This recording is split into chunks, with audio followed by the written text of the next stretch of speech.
Bienvenidos a Tulum, vía Pancho Villa. Ah, sí. Vengan a Pancho Villa. Sí. ¡Que viva!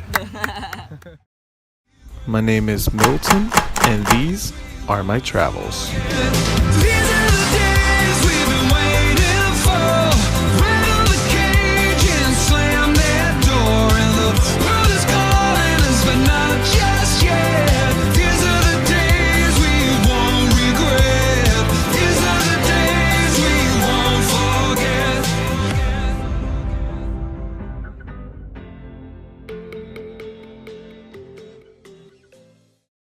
This is a look at the beautiful condo we were staying in while in Playa del Carmen.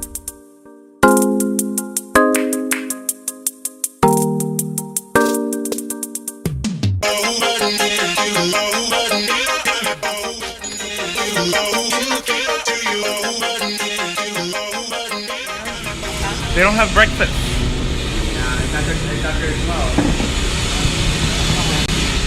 I guess pastor tacos it is.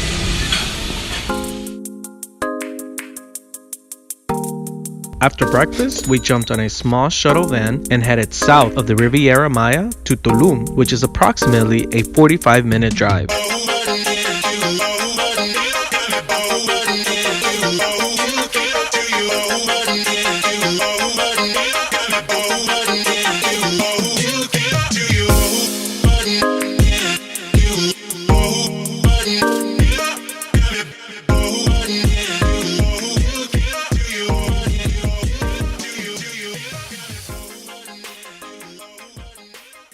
And now it's time for another segment of History Time.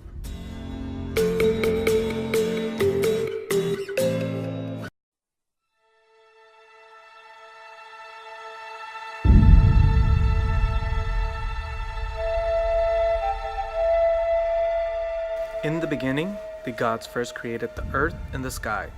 They continued with the animals and living creatures, as well as the birds and other flying life forms.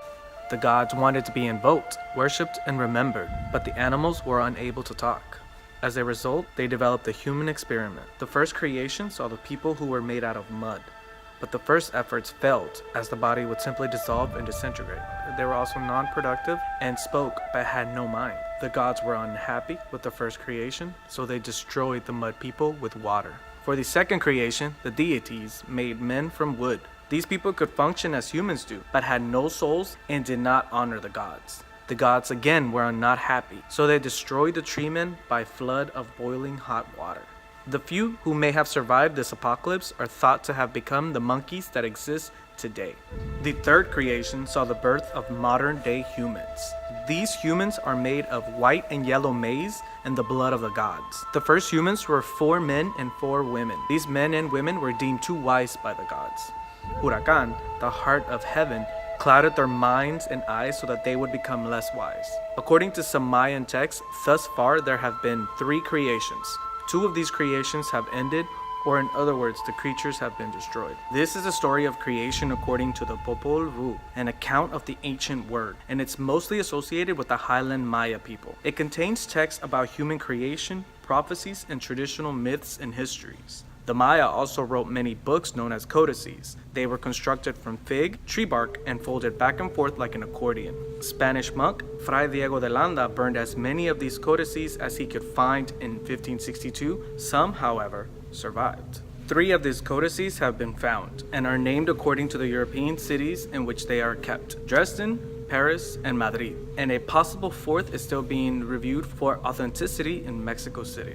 The Maya are perhaps the most mysterious, intriguing, and most successful society to ever have lived in the Americas. And I'm really excited about this History Time segment because they are by far my favorite ancient civilization. But to understand how it all began, we have to break it down into 3 periods in time.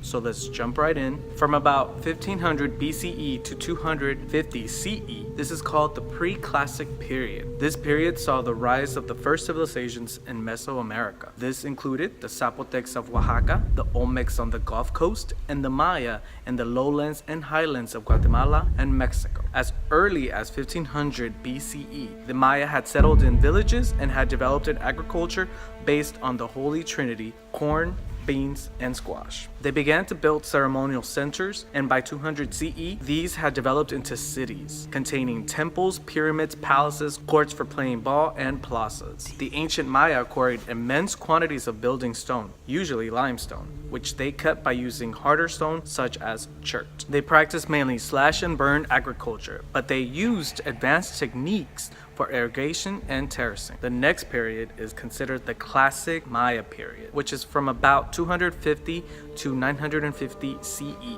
While Europe was entering the Dark Ages, whom some scholars believe was due to the fall of the Roman Empire in 500 CE. The opposite was happening in America. This era saw the consolidation of power in the great cities of the Maya, like in Tikal, Pasactun, Copan, Bonampak, Dos Pilas, Calamcul, Palenque, and Rio Bec. At its peak, the Maya population may have reached well over 2 million. The city-states of the Mayan civilization stretched from modern-day Yucatán, Quintana Roo, Campeche, Tabasco, and Chiapas in Mexico, and southward through Guatemala, Belize, El Salvador, and Honduras. This period was the height of the Maya civilization, in which they perfected mathematics, including the use of the number 0, astronomy, architecture, and the visual arts, and also refined and perfected the calendar system based on 365 days. The Maya were deeply religious and worshipped various gods related to nature, including the gods of the sun, the moon, rain, and corn. At the top of the Maya society were the kings, or Kuhul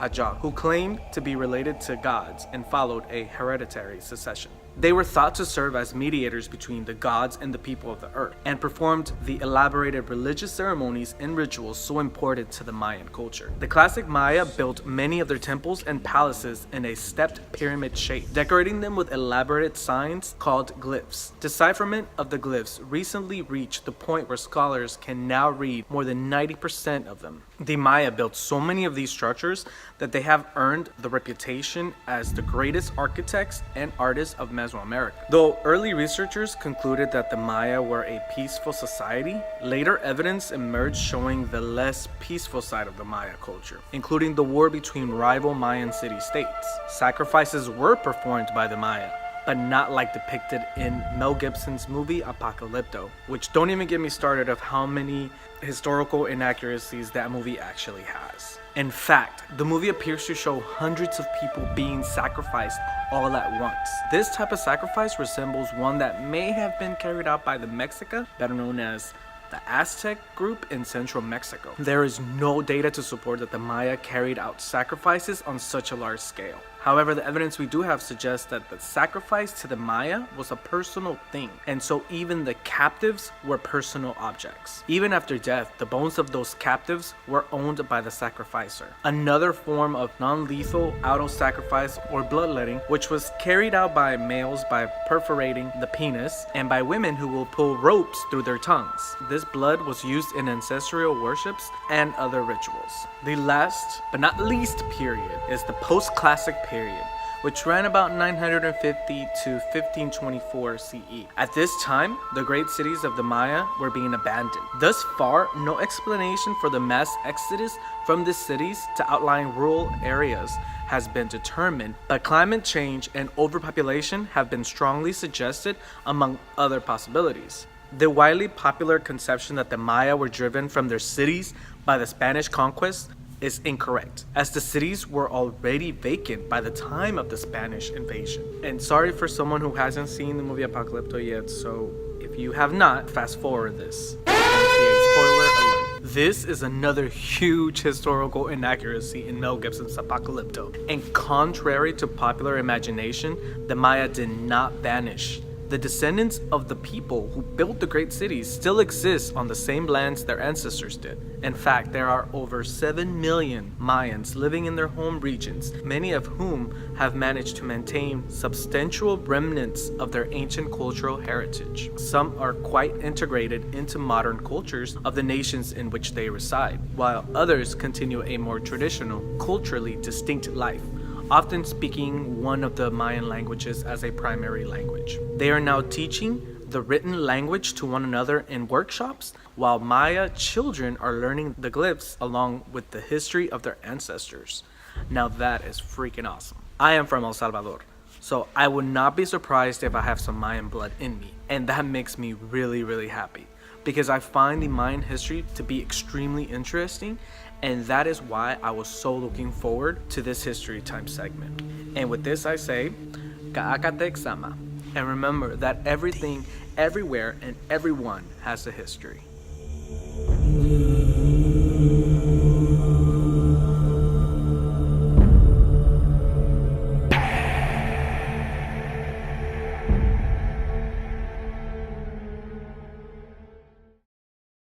This guy said to look for Emilio, that we can't miss him. Bienvenidos a Tulum. Gracias. Ánimo.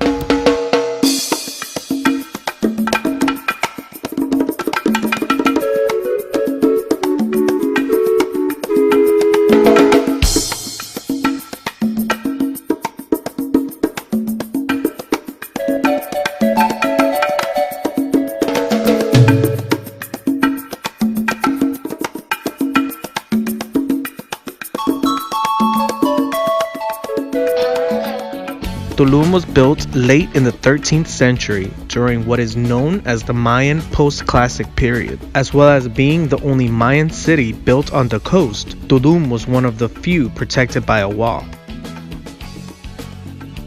Tulum's elegant setting on sheer limestone cliffs above the turquoise splendor of the crashing Caribbean is a definite must to see and experience. Hey, Mr. Iguana. How do we find Emilio? Do you know where Emilio's at? He's our tour guide. So you guys couldn't find Emilio.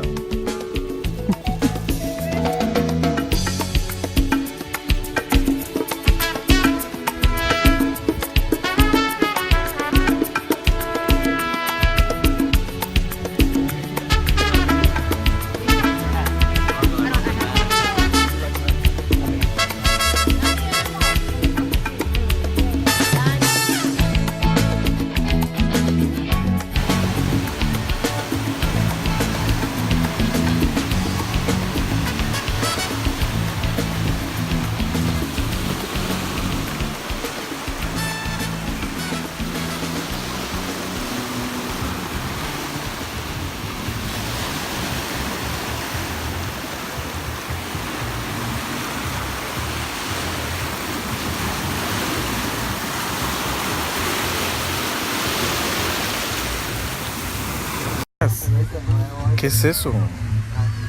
Can you hear me? Can you hear me?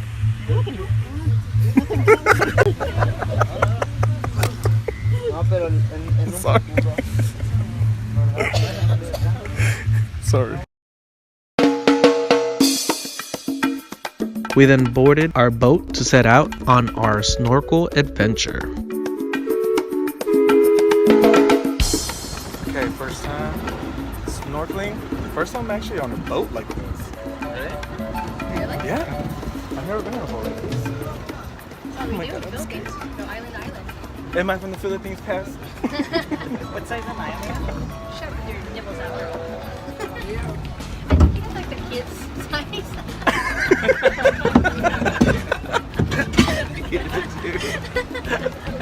Like the best? I thought you had the children's.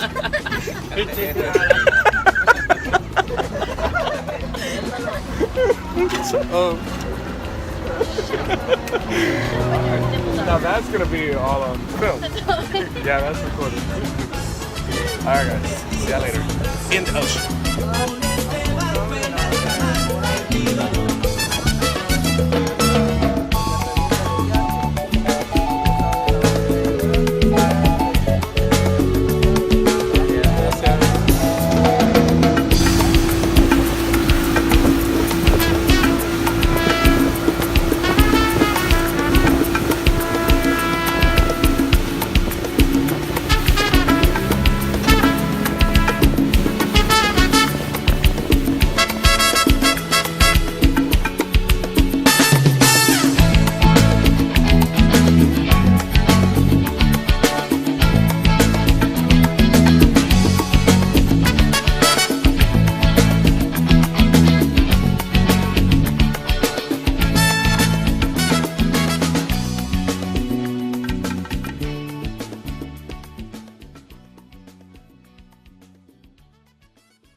¿Lista, amiga?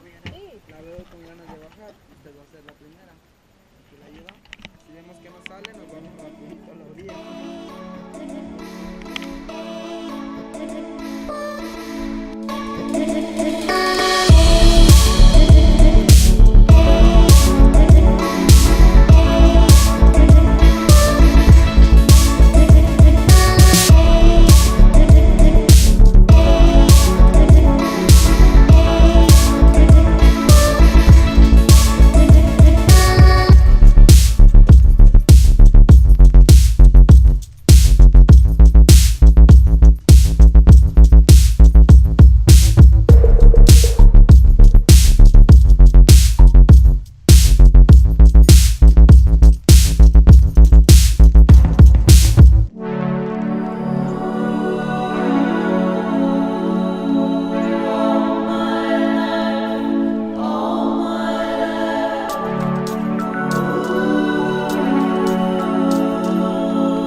We finally got dried up and enjoyed a wonderful dinner together as we watched the sunset over the picturesque Caribbean Sea.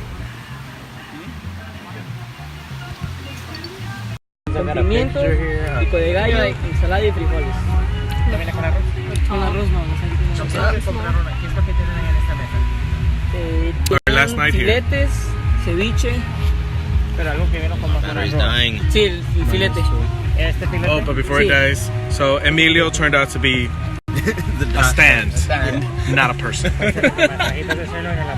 And we were looking for this Emilio the whole time, asking people, where's Emilio? Emilio? No, Emilio. No, No, mira. Emilio.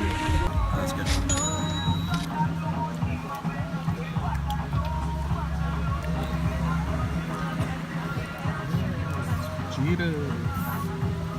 Those are huge tacos.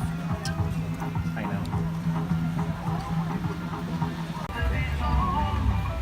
So subtract 370 from that. So subtract 370 from that. And we'll put the rest in. Subtract 370 and then divide it by 2520 minus 370 is 2150. divide that by 4. 537.50.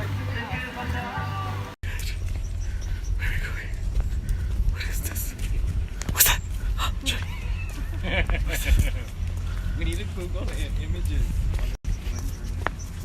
That's probably what Berlin's at. Guys on Grindr, they're probably there. We then boarded a taxi cab and made our way back to Playa del Carmen. Last night here, so sad. We're gonna leave. Coco Bongo. Aw. Too bad I took a So we all wore black and we did not plan this. So that's a good sign. good night. That's a good. It's That's gonna be a real gonna be good a night tonight. But we can't get too crazy because our flight leaves at 2:30. Okay, we can. From a different city. I don't know how we were able to get in for free at Cocobongo, but the price is usually about $70 American. Most of the time, it's cheaper to purchase online.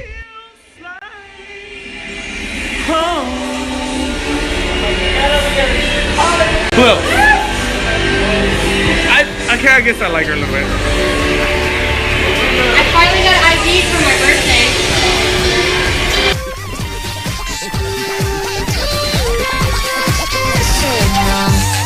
Music makes the people come together. Music makes the butterflies sing.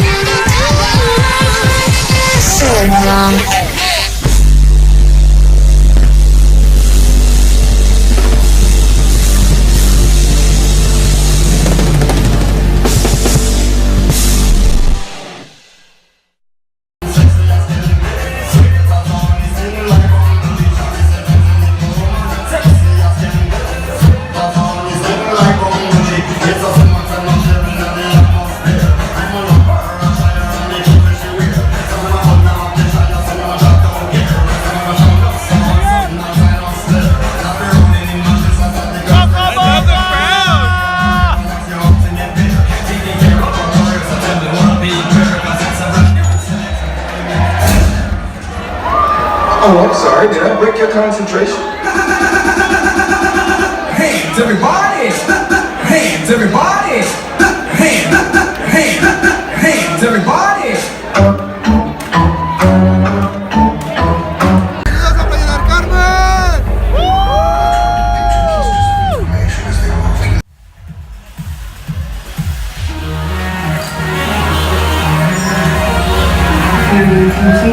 Just activate and synchronize your sleep together. What am I supposed to do? Survive.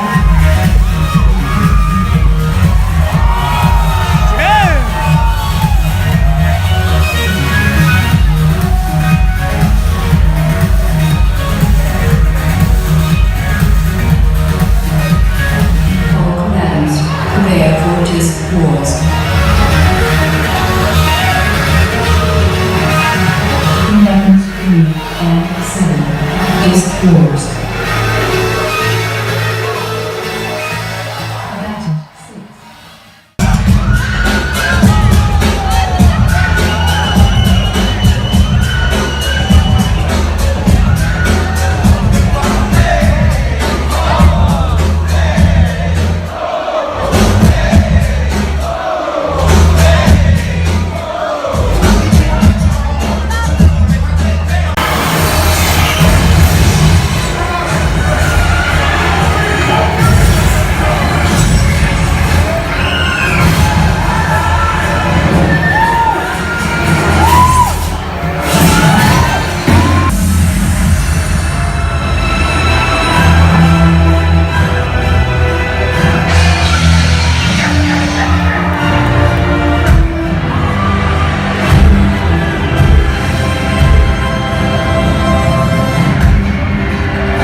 Cocobongo felt like we were all of a sudden in Las Vegas.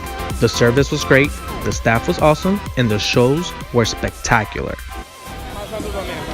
I love this town! ¡Welcome to Playa del Carmen! ¿Cómo están ganas de calentura?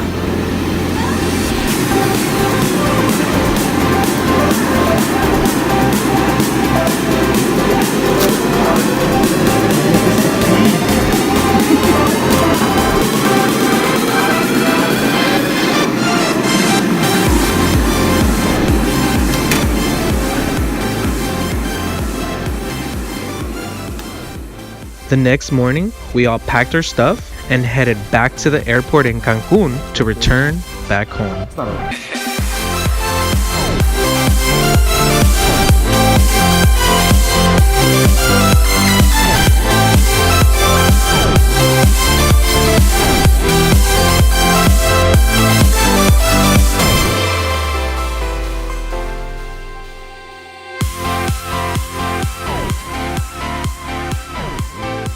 Being the only one to not check in bags. Everybody else is checking in bags, but not me.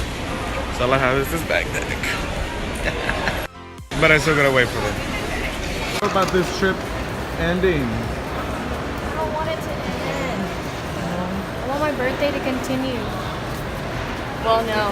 That's too much drinking. Aaron, how do you feel about this trip ending? Sad. We bonded, you guys. We bonded more.